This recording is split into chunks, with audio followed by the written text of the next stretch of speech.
Pode vir, Marcos. Lá vem o Marcos. Olá, humanos e exáticos também. Marcos aqui. Vem cá.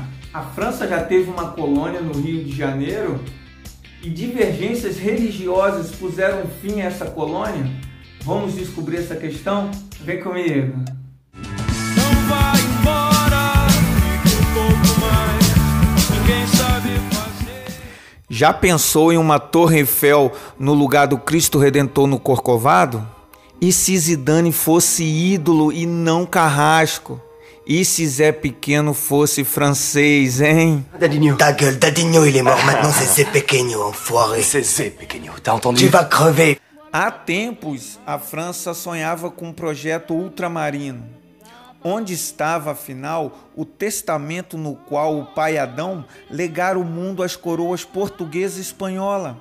Quem fez essa pergunta foi Francisco I, rei da França, que desafiou o Tratado de Tordesilhas, firmado em 1494 por Portugal e Espanha para assegurar o domínio ibérico sobre as terras do Novo Mundo. O monarca respondeu ao tratado com uma provocação, declarando a política do Mar Livre. Como resultado, navios de comerciantes franceses percorreram o litoral brasileiro em meados do século XVI, criando bases de comércio ao longo da costa. Uma delas deu origem à colônia França Antártica, em 1555, situada na Baía de Guanabara. A França Antártica foi batizada assim devido à crença dos franceses de estarem próximo ao Polo Antártico. Em 1555, o Brasil tinha como governador-geral o péssimo Duarte da Costa. Foi nessa época que Portugal confirmava o papel dos jesuítas na colonização do Brasil. Também foi no governo de Duarte da Costa que desembarcou por aqui o célebre padre José de Anchieta.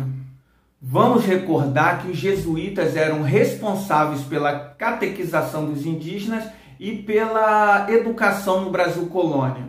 Não podemos esquecer que outra marca desse governo de Duarte da Costa era o conflito entre o Estado e a Igreja Católica. Os colonos queriam o direito de escravizar os indígenas. Já a Igreja Católica no Brasil era chefiada pelo bispo Pero Fernandes Sardinha. Ele não estava nada satisfeito com esse conflito da coroa portuguesa com a Igreja Católica. Nesse contexto, a coroa portuguesa vai ficar ao lado do governador-geral, do Duarte da Costa. Isso irritou o Sardinha, que decidiu embarcar para Portugal para fazer queixa diretamente com o rei. Só que olha a ironia, o navio do Sardinha naufragou. Ele resistiu ao acidente. Sardinha não ia morrer afogado, né? Mas olha a ironia, não morreu afogado, mas foi comido pelos índios Ancaetés. Triste a sina do Sardinha, não? Ironias à parte, foi nesse samba louco luso brasileiro que desembarcou no Brasil um cavaleiro católico da Ordem de Malta. Nicolau Durand de Villeguignon ancorou na Baía de Guanabara. Que confusão, né? Chego a ficar arrepiado, história é bom demais. A frota francesa chegou a Cabo Frio em 6 de novembro de 1555. No dia 10 de novembro, Villeguignon e sua tripulação ancorou na Baía de Guanabara. Ele instalou seu acampamento numa ilhota chamada de Sergipe pelos indígenas, localizada bem próxima do continente. A ilha de Villeguignon fica em frente do atual aeroporto Santos Dumont. Hoje ela abriga a Escola Naval. O Rio de Janeiro não era cheio de indígenas, professores? Esses indígenas não atacaram esses franceses, não? Sim, existiam muitos indígenas. Os indígenas eram o dono do pedaço, vamos dizer assim. Havia tempo que os corsários franceses frequentavam a Baía de Guanabara. E aos poucos eles foram mantendo um contato amistoso com os indígenas tamoio. Os franceses conquistaram a confiança dos indígenas e começaram a defender os tamoios contra os portugueses. Os franceses conseguiram solidificar suas posições no Rio de Janeiro. Apesar dos desmandos e autoritarismo de Villeguignon, Entre 1555 e 1560, os invasores se estabeleceram, ganharam reforços da França, foram capazes de estreitar sua aliança com os tamoios, que eram os verdadeiros senhores da Guanabara. Entretanto, em 1557, o jogo começou a mudar. Leconte, sobrinho de Villeguignon, chegou ao Rio com uma frota de 3 navios com cerca de 300 calvinistas, que também eram chamados de huguenotes na França. E dentre esses calvinistas tinha pastores escolhidos pelo próprio João Calvino. Aí foi questão de tempo os conflitos entre católicos e protestantes surgir. O que tem a ver essa briga de religião, professor? O que esses protestantes vieram fazer no Brasil nesse período? Não entendi. Calvino havia enviado seus homens não apenas para a propagação do calvinismo entre os indígenas aqui no Brasil. Ele também queria espalhar o calvinismo pelos franceses que viviam aqui na França Antártica. A França, naquele período, vivia sangrentos conflitos entre católicos e protestantes. Um exemplo disso foi a triste noite de São Bartolomeu, entre os dias 23 e 24 de agosto de 1572. Foi uma noite de massacre dos protestantes, tudo feito pelos católicos franceses. Então podemos anotar aí que a França Antártica era um projeto mercantilista do Estado francês e também era um refúgio dos calvinistas, dos huguenotes franceses que estavam sofrendo severa perseguição lá na Europa. Com um mês da chegada dos protestantes, surgiu um conflito relacionado à celebração do culto da Páscoa. Para os católicos, o pão se transformava realmente no corpo de Cristo durante o ritual, enquanto para os protestantes seria apenas um símbolo da presença do Filho de Deus. Para Villeguignon, a comunhão era uma das bases do poder real, e a negação da presença do corpo de Cristo abalava as bases em que a monarquia francesa se apoiava. No primeiro momento, os grupos em litígio tentaram chegar a um acordo. O pastor Chartier foi enviado de volta à Europa para consultar o próprio Calvino sobre o tema, mas os debates não se resolviam e a divergência religiosa foi tamanha que no fim de 1557 a comitiva de Genebra retornou à Europa. Contudo, o navio começou a afundar quando estavam ainda na altura de Cabo Frio, e 5 desses homens resolveram voltar de bote. Os náufragos foram recebidos por Villeguignon e que executou os 3 por afogamento poucos dias depois. Para alguns protestantes, os condenados foram executados por razões religiosas. Para Villeguignon, o cavaleiro de Malta, os ditos protestantes que teriam sido mártires teriam provocado tumultos incitando os colonos à insurreição e dessa forma sua condenação se dava exclusivamente por motivos civis. O resto da comitiva dos huguenotes chegaram à Europa e fizeram uma campanha difamatória contra Villeguignon, acusando-o de ter se convertido à reforma e depois traído a causa. Em 1559, o cavaleiro da Malta retornou à França para se defender das acusações. Pensou em voltar para o Brasil em 1561, quando chegou a notícia da queda do forte de Coligny. Viram aí? O autoritarismo do Villeguignon, junto com as divergências teológicas religiosas entre protestantes e católicos, fizeram ruir a França Antártica. Agora vamos ver como os portugueses reagiram e expulsaram os franceses da Guanabara. O ataque à França Antártica aconteceu no dia 15 de março de 1560. Liderados por Leconte, os franceses e seus aliados tamoios resistiram por dias e noites, mas no final foram derrotados. Mendissá inutilizou, destruiu o forte de Coligny. Sem água e sem munições, os sobreviventes se viram obrigados a abandonar a colônia. Com auxílio dos tamoios, eles fugiram a bordo de canoas e se esconderam nas matas. Mesmo destruindo a França Antártica, Mendissá não conseguiu expulsar os franceses da região. Assim que o governador-geral regressou a Salvador, capital do Brasil então, eles voltaram a frequentar a Bahia e se instalaram no continente, levantando novas fortificações em Uruçumirim, atual Praia do Flamengo, e também na ilha dos Macarajá, atual Ilha do Governador. Mendes Sá também teve que enfrentar uma guerra sangrenta contra os indígenas. A Confederação dos Tamoios foi uma reunião dos principais caciques indígenas do litoral paulista ao litoral fluminense.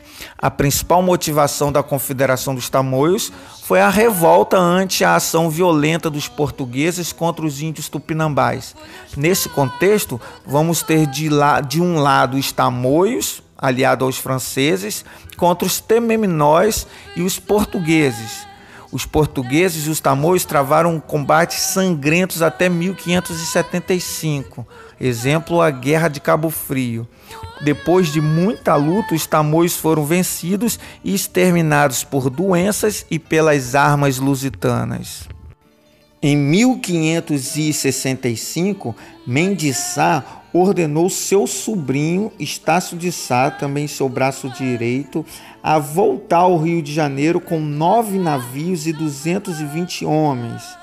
Essa tropa portuguesa encontrou os sobreviventes franceses e seus aliados tamoio entrincheirados por trás de 3 fortes paliçadas. Preparados para um novo confronto, no dia 1º de março, Estácio de Sá se estabeleceu em um arraial no sopé do Pão de Açúcar, núcleo original da cidade do Rio de Janeiro, onde foi fundada a cidade do Rio de Janeiro. E ali ele ficou por 2 anos combatendo o inimigo esporadicamente, enquanto aguardava a chegada de reforços. Durante o ano de 1566, sempre auxiliados pelos dissidentes franceses, os tamoios deram muito trabalho aos portugueses, organizando inúmeras ciladas, travando uma guerra de guerrilhas e tentando constantemente atraí-los para os combates no mar. Em julho daquele ano, travou-se a célebre batalha que passou para a história como o nome de Combate das Canoas.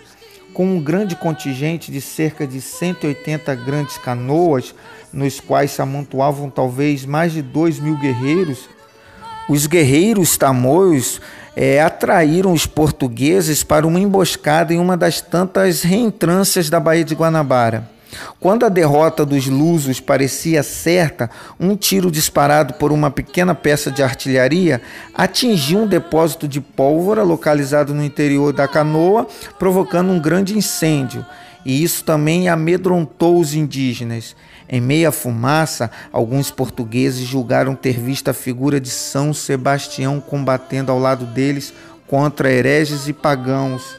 No dia 18 de janeiro de 1567, Mendes Sá enfim retornou ao Rio de Janeiro com novas tropas, mais de 200 homens distribuídos em 6 caravelas e 3 galeões. 2 dias mais tarde, 20 de janeiro, por uma extraordinária coincidência, dia de São Sebastião, o santo que lutou ao lado dos portugueses, eles atacaram as posições inimigas em Uruçumirim. Com o apoio de Araribóia e dos tememinóis, após uma batalha feroz que durou todo o dia, 600 tamoios e 5 franceses morreram. No dia seguinte, 10 franceses foram executados enquanto os portugueses atacavam a ilha de Paranapuã. Nessa batalha teve destaque ao Araribóia. Conhece o Araribóia? Se você já foi em Niterói, já viu um monumento em sua homenagem de frente à Estação das Barcas. Niterói, terras que o Araribóia ganhou pela prestação de serviços à coroa portuguesa. Pois bem, Araribóia era um líder tememinó, muito rival dos tamoios, porque eles viviam em guerra, encontrou na aliança com os portugueses uma forma de se vingar dos seus grandes rivais da Guanabara.